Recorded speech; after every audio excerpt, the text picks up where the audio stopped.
Niall, we're going to talk about a criminal called Robert Redmond. We're going to go a little bit into his background because he's a fascinating character and really a fascinating study into what makes these gangland criminals.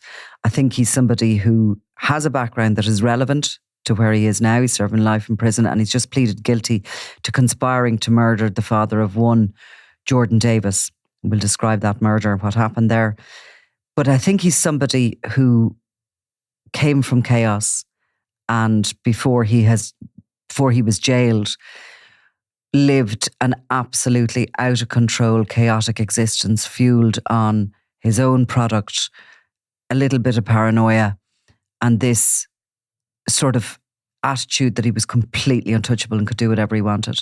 Yeah, I mean, I think he, even in the world of that gangland world where, people have access to weapons and there's a lot of dangerous people going on, he stood out. Even in that amongst that criminal fraternity, he was somebody that was regarded as being erratic, violent, dangerous, but reckless, capable impulsive. Capable of anything to anybody, not respecting kind of the structures of this person has connections with this. It didn't seem to matter to him. Roo Redmond was heavily involved in the drugs trade, but kind of as a sort of lone operator, though constantly dealing with the Kinnan cartel and their kind of associates, but he wasn't sort of involved in an organised gang in of itself, I suppose. He was also operating. If he ever was, he had become so disorganised as a character. And I have to say, I think he'd be dead if he wasn't in prison. Yeah. Because there was that, as coming up to the end before he was arrested and put in custody in relation to a separate murder, there was this sense that he was going to be killed or he was going to kill somebody else. It was that chaotic. Yeah, because he was taking on these gangs really, and he didn't have the backup of that structure, and he was inevitably going to be caught as well. This is the other reality. Like he had no hope. I think he's in his mid-30s now. I think he's 35 now. I mean, he's effectively spent the last 4 or 5 years in prison on remand or serving sentences. He was never going to get to his mid-30s alive and on the streets because some of his criminal activities, along with his close friend, they were more or less carried out in public view. So he pled guilty to conspiracy to murder Jordan Davis. Roo Redmond is already serving a life sentence for the murder of Barry Wolverson, and he's already just last year was convicted of a range of weapons offences. So when he sees the light of day, I mean, you're looking at 3 decades really. I would think somebody of that type with those sort of criminal convictions. And his former sidekick, Bernard Fogarty, who was also convicted with him for the murder of Wolverson, who was shot dead in a yard in North Dublin in April, I think, of 2020. It was January or February of 2020. I think it was around the same time that Cian Mulready Woods had been murdered. There was a lot of resources been pumped into that when this occurred. But Bernard Fogarty went to jail with him. Bernard Fogarty died recently in prison. Yeah, he died in non-suspicious circumstances in prison. Bernard Fogarty was, just like Roo Redmond, it's fair to say, a headbanger really. Yeah. Like these gangland pops up these guys, these kind of almost lone operators that flit in between these organisations and that everybody knows they can't be messed with, but also they can't really be trusted. They make big bursts of money, spend it in very obvious ways, very publicly, but they just constantly fall out for people. And both Fogarty and Roo Redmond were guns for hire as well if the occasion arose. If somebody wanted to recover a drug debt, they would offer their services. Their reputation and their ability to use violence and their willingness to use violence allowed other criminal organisations to use them. But they were reckless and they were... And it feels like they'd nearly gone beyond that by the time they were eventually caught. They'd gone beyond being employable. Yeah. because they were just going around demanding deaths off everybody and prepared to shoot dead anybody who didn't pay up. Yeah. Even though in some cases the figures seem to have been taken sometimes. I mean, look, who do you believe in these situations? But, there's no ledger that keeps these drug deaths, but the figures seem to be taken from the top of the head. Yeah, exactly. And I mean, if you look as well, the murder of Jordan Davis, which is what Roo Redmond has been convicted of in relation to that conspiracy. I mean, that happened in the middle of the Kulak feud. Though it's fair to say it's kind of separate. So if you look at where Roo Redmond was operating, there was this feud going on involving the Gucci gang. Roo Redmond was carrying out shootings that were, although it involved all of the people that were involved with those gangs, it was also separate. So just hugely complicated. But if you look at it, there was a gangland war effectively going on in Kulak. And Roo Redmond was popping up and threatening people from all sides here and there and demanding money and being involved in getting drugs and selling drugs. Absolutely. And there was a sense that he was... I remember somebody saying to me that the cocaine had literally rotted his brain, that he was taking a huge amount of cocaine, which was coupled with probably his personality and other things that were going on, was having a really bad effect on him. Not everybody who takes cocaine goes completely mental, but he had definitely gone headbanger, maybe totally and utterly. So interestingly, we know a little bit about his background because Robert Redmond is a brother of a guy called Ger Redmond, who I've heard a number of interviews with over the years. And Ger Redmond has told a very devastating childhood story that led him on a path into criminality, but he has totally reformed and is now sort of he's somebody who is into fitness, but he also speaks out, I think, and tries to sort of hope his story will help steer others away from crime. Yeah, I mean, Ger Redmond is a fantastic advocate for rehabilitation, I think, more than anything. He's, Ger Redmond it was on actually Oliver Callan last week on RTE, really kind of powerful interview of somebody whose circumstances were just beyond the comprehension of most people. Ger Redmond is Roo Redmond's older brother. He spoke about during that interview about his own father being put in prison. In 2002, Ger's father, also known as Gerard Redmond, was jailed for 10 years.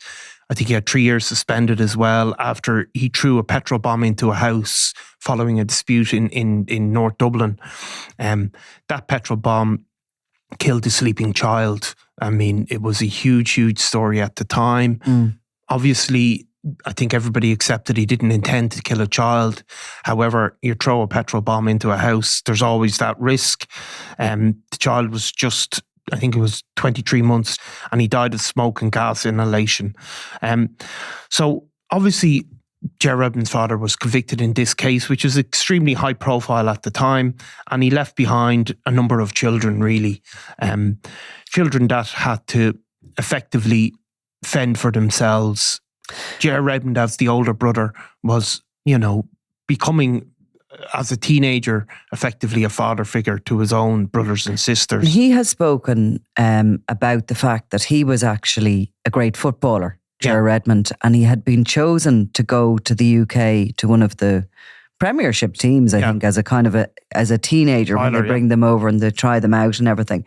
So he was kind of on a particular course in his life at the time this catastrophic event happened to the family. And he was brought home from England sort of because of this, and went back into the family and became the father figure, which also sort of, you see an event and the ripple effects it has, and it sort of, any chance of a career he could have had as, one of these famous footballers was stolen from him. Like, he spoke in this interview as well about his own parents, and he said his parents would have had their own issues when they were young.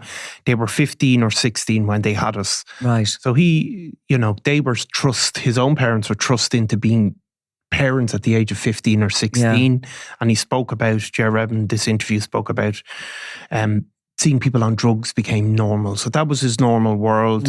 You become a product of your environment, is how he describes it. You don't know anything outside the walls of Darndale. You think it's normal, but it's obviously not. And, you know, we spoke about growing up, rarely having a hot dinner, you know, no radiators, and just that constant struggle. Obviously, that when his father got a prison sentence, the family broke up, he says, and he had to come home, as you described, and his mother moved away from home as well. So, you know... He became a parent. He became a parent. To the siblings. He became a parent to the siblings, and he and himself and his sisters described as left looking after 4 kids under the age of 10. And he was responsible for putting food on the table. And inevitably, you know, and it's almost inevitable, isn't it? Totally. That under those circumstances, that he turned to taking drugs himself as a way to cope with the pressures he was under, and also became involved in criminality, probably as a way to earn money, but also, you know, because that's what was normal for him around. So Roo Redmond, you know, grew up with all of these things. Grew up with a lot of chaos, I imagine, and grew up in the Darndale area. And we certainly know of Redmond that he sort of started off on the streets, you know, drug dealing, joyriding. Yeah. He was a chaotic character. And bear in mind, I suppose, he only gets to his early 30s before he's locked up for life. So, you know, there's a sort of 15-year period there, I suppose, that he is coming of age in Gangland. And but as an early, like even at an early stage, he had moved significantly up the ladder. So the first kind of, he now has 97 criminal convictions, and they were starting from his teenage years. Straight away, he had this reputation of being a person capable of violence. But is probably the first major conviction involved the drugs. He got 5 years in 2013. So he would have been in his early 20s then. That seizure had happened a couple of years earlier. And that was for 43,000 or euros worth of heroin, and also a major cannabis seizure. So he's already over that kind of, he's not a runner. Yeah. He's not a guy. Big amount. Yeah, he's not a sort of a guy collecting money or whatever. He's into that. If you look at it, it's over that magical 13,000 euros worth, where the state has decided you've become a major criminal figure, really. So that's probably, that seizure was made, I think, in 2010. So he would have been 20, 21, 22, something like that. So you can see that he started probably almost at the top at that level. Ultimately, you know, he was in and out of prison for various, you know, criminal activities. But when he did get out, he probably became a sort of an enforcer for hire. And, you know, he was a flashy sort of guy. He was on social media. There was a cab case involving him in I think it came to an end in 2020. But you could see in that some of that normal flashy spending. There was Louis Vuitton handbags seized off him, sunglasses, designer goods, all worth a significant amount of money. You know, the usual watches, you know, all of that sort of stuff. So a lot of his money was going on that sort of stuff. But it was in the Kulak feud that he really started to hit the papers, I suppose. Or certainly our consciousness, because, you know, he started becoming a figure that, you know, was coming all the time. He was being blamed for this, blamed for that. He starts sort of, I mean, I think I would have been hugely aware of Redmond by about 2018. Yeah. Is that right? That would be right. Yeah. So that was kind of in the aftermath of the Kinahan Hutch feud, the fallout that happened after it. The Gucci gang go to war, and Redmond is right at the centre of it, and he's sort of been mentioned more and more. And it was around that time that I made contact with a woman in County Tyrone called Sharon Gervin, and I went up to visit her at her house, and she told me a story which was utterly terrifying. Her house still had the marks of Redmond's visit. Yeah, he had shot through the upstairs window while herself and her husband were in bed. And he'd also blasted the sitting room window of the house out at a time when there was a family party on. The story she told me was that her son, who she wasn't claiming was any angel, had met with Redmond in Lanzarote some years previous. She didn't know exactly what had gone on, but she certainly wasn't defending her son. Yeah. But she said they had kind of got into cahoots, and the next thing what she had been told by the son was that Redmond was demanding 250,000 from him, claiming that this debt was owed. She didn't know the details of whether drugs had gone missing or what, but that's what he was coming to her home looking for, 250,000. She was a woman who'd worked all her life, as had her husband. They had a beautiful home that they had over the years developed into that family home. There was other children in the home, and she was one of those, so many people maybe aren't capable of telling that story because they're too frightened, and of course they'd be frightened of Redmond. She knew it was him at the time. We couldn't name Redmond because well, I think one of the reasons she did know it was him, and this is probably gives a real idea of what sort of guy he was. Like, he was doing his own shooting for a start. Yeah. And he was also making the phone calls. I think leaving voice messages. He phoned her son and said, "I'm going to shoot your ma." Yeah. So he was making these phone calls himself. Mm-hmm. So this isn't like a criminal mastermind that's using encrypted phones and some sort of subtle way to put the heavy on somebody.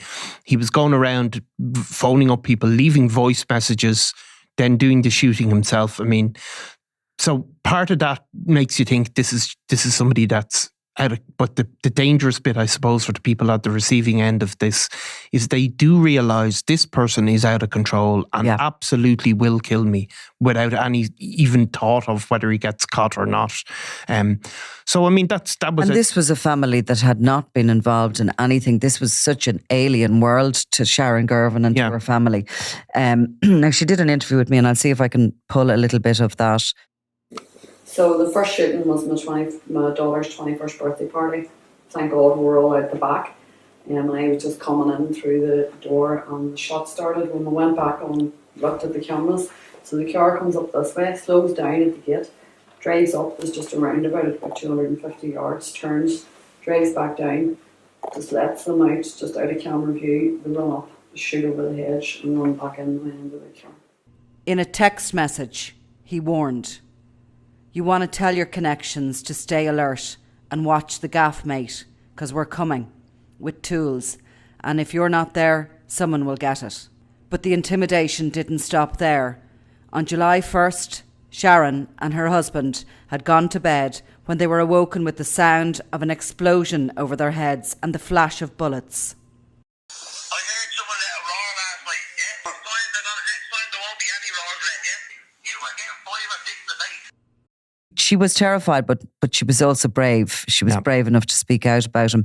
And in the aftermath of that, I mean, that was around July of 2019. It was also, I think, the fact, that she was so stunned by it was that Redmond had come into Tyrone, which was sort of a place that showed more of his recklessness. Yes, because traditionally, like, criminals from Dublin would be very wary of going up to places in the north where they wouldn't even know what part of the sectarian divide you were dealing with. There was obviously the fear of paramilitaries and all of those things would lead criminals down here to be wary. But of course he wasn't wary. No. And her case and how he operated there is very, very similar to the Jordan Davis case. Jordan Davis was a good friend of people like Sean Little, who lost his life as part of the Coolock feud. He was certainly hanging around with that gang, was involved in the drugs business, in selling cocaine. Somewhere along the line, Roo Redmond decided he owed him 70,000. And again, Roo Redmond was issuing threats to him on his phone. And to the mother. And to the mother. And not subtle threats, not, from offside phones or anything. They probably were offside, but they were very much traceable to him. Ultimately, he didn't get his money, and a guy called Wayne Cooney, who's currently serving a life sentence, an associate of Redmond's, stalked Jordan Davis for 3 days before shooting him 8 times in front as he pushed his newborn baby in Darndale, and shot him dead. Like, obviously, Roo Redmond, he pled guilty, so we haven't heard much of the details of the case, but there's no doubt it's going to be involved. The conspiracy involves text messages that he was sending. And Wayne Cooney, who wouldn't have known Jordan Davis, I think particularly, was hired by Roo Redmond to do it. Jordan Davis's mum, Sandra Davis, was her name. She actually, during Wayne Cooney's court case, she gave a victim impact statement at the end of it, which gave us another little insight from a family what it's like to be under threat from the likes of Redmond and others. And she talked about how she knew her son was dealing drugs because she started finding money in his pockets and in his clothes when she'd picked them up, and there was trips to Amsterdam, and she spoke to him, and he told her he was just doing cannabis, but she suspected that it was cocaine.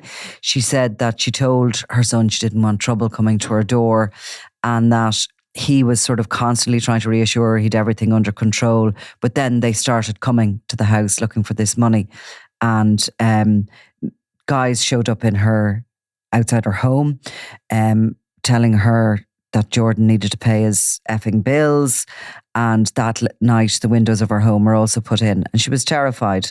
And then, of course, when she heard that Jordan was to become a father, she hoped that he'd take on more legitimate means of earning money, but she did worry about him. And perhaps he did give the money, he did pay back the money because he certainly believed he was safe at the time he was killed. There's a possibility he did hand the money to a guy called Caelan Smith, who's serving a 20-year sentence for the attempted murder of James Mago Gately in 2017, and that Smith didn't pass it on to Redmond. Yeah. We don't know the details of that, but that is certainly a story but Redmond would have been capable at that stage, even if he got the money, coming back looking for it again. Yeah. It's not always quite as logical as how we describe it. No, it's not. And I mean, Jordan Davis was he 20 years old at the time of his murder? I mean, a very, very young man who'd gotten in over his head and paid the ultimate price. It's a horrible cycle of violence through Roo Redmond's life. Whatever he suffered as a young child as a result of being a blameless child in the middle of a chaotic upbringing, he's inflicted that on other people as well. Barry Wolverson, who he shot dead. Barry Wolverson, I think, was a father of 8. All of those children have been left without that father figure now as they grow up, and obviously Jordan Davis's child will be the same. The Barry Wolverson case was slightly different because he wasn't shot dead. He was injured so badly that he spent 13 months on a life support system before he died. Yeah. And he was somebody who was a father of 8, as you say. He was mourned by his wife and his more recent partner at his funeral. He again was, I believe, told he was owed money, and Bernard Fogarty and Redmond basically just chaotically went out and shot at him as he pulled into a yard that he had a business in. Yeah, and all of that cycle of violence goes on. It is a sad tale, and it's hard to know what to think of it, really.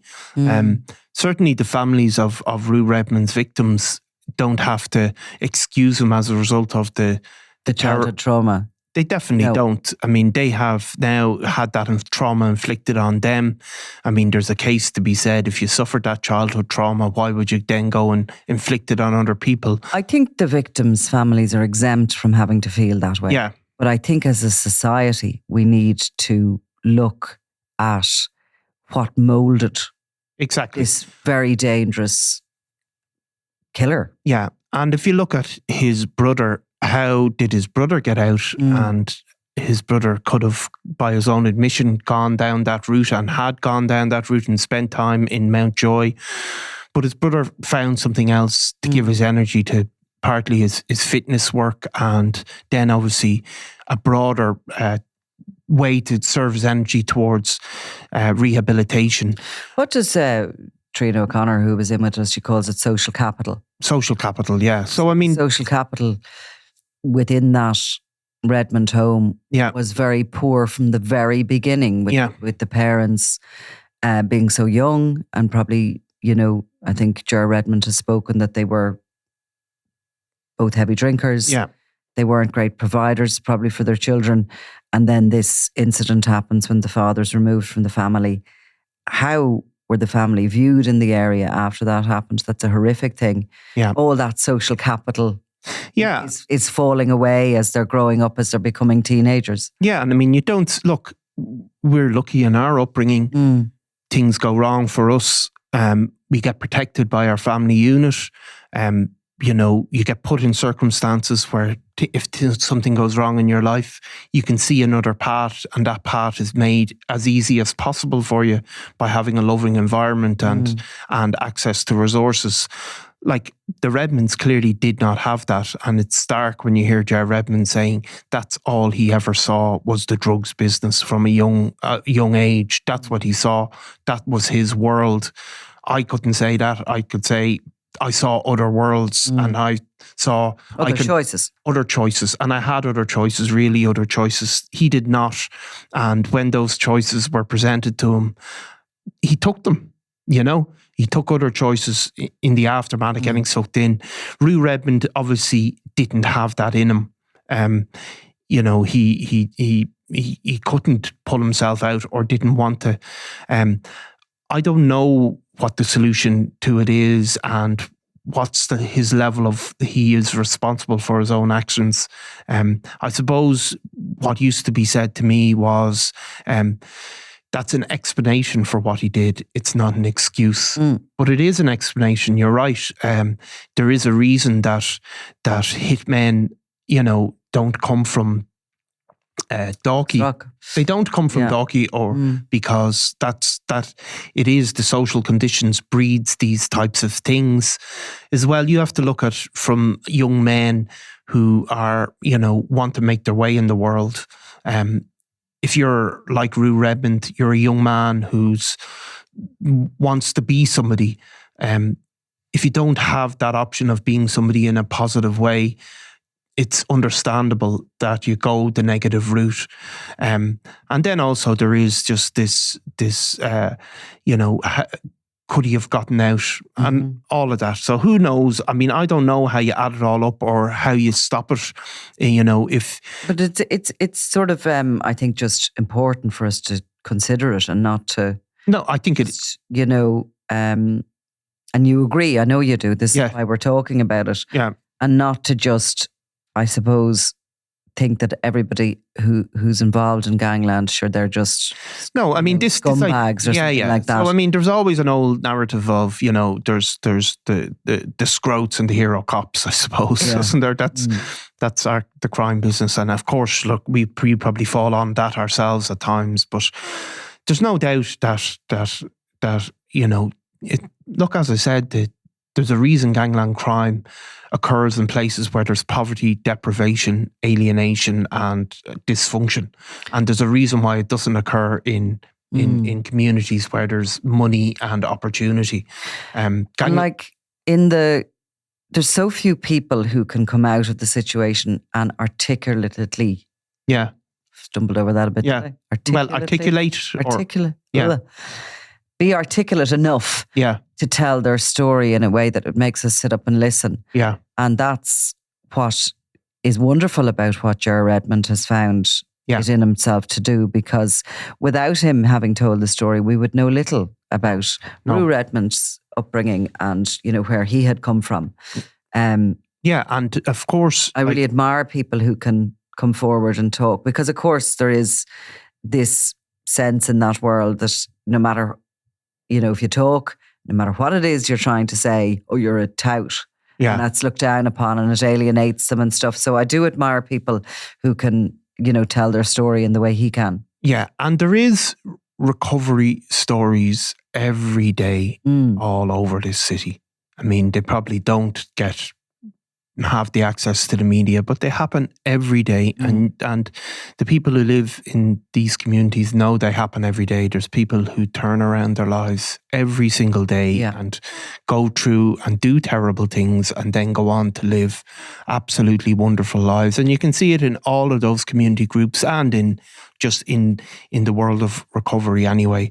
But it's not, it's why some people can change their lives and why others can't. It's very, very hard to know, and it's obviously beyond crime worlds to answer that question. But it is stark to hear the two brothers who would have had very similar experiences growing up, to see one of them, become such an admired figure and somebody that's become well known enough to be on RTE, to be interviewed by Oliver Callan, and then another brother to be. Look, he's facing. You can't get any more than a life sentence.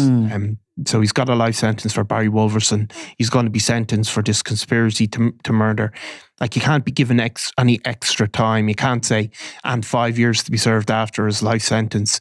So in a way, what he's sentenced is academic, but it would be relevant if he was to seek probation or to be out again. And really, he's 35, a young man. He's offered no sense of regret for anything he's done. He's offered no apologies to his victims.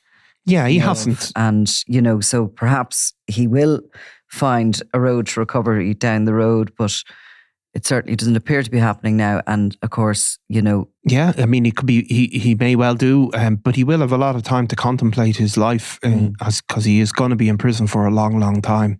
And people like him, I think the average sentence served by life, somebody who gets life in Ireland, is up to something like 17 and a half, or maybe even up to 19 years at this point.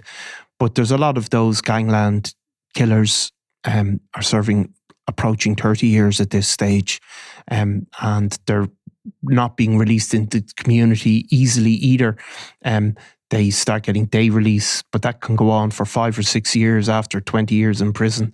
So he's got a long time to contemplate his existence. And the funny thing is that he's not going to be one of these guys that certainly, say, some of the Limerick gangland criminals, they went into prison and they lived a very easy life in a way in prison, or they lived an easier life because they had this network, this family connections outside who continued to bring them in drugs, and they managed to control drugs trades in prison and all through that network. And we've seen that with the Kinahans. Roo Redmond was effectively a lone operator, and he won't have that in prison either. So he managed to fall out with so many people. Prison is going to be a tough place for him, I would imagine. Okay, well, we'll leave it at that. Thanks, Niall. I'm Nicola Tallant, and you're watching Crime World, a podcast about criminals, drugs and the underworld in Ireland and across the globe. Make sure you subscribe to our channel and turn on notifications so you can be the first to watch all our latest episodes. You can also listen wherever you get your podcasts.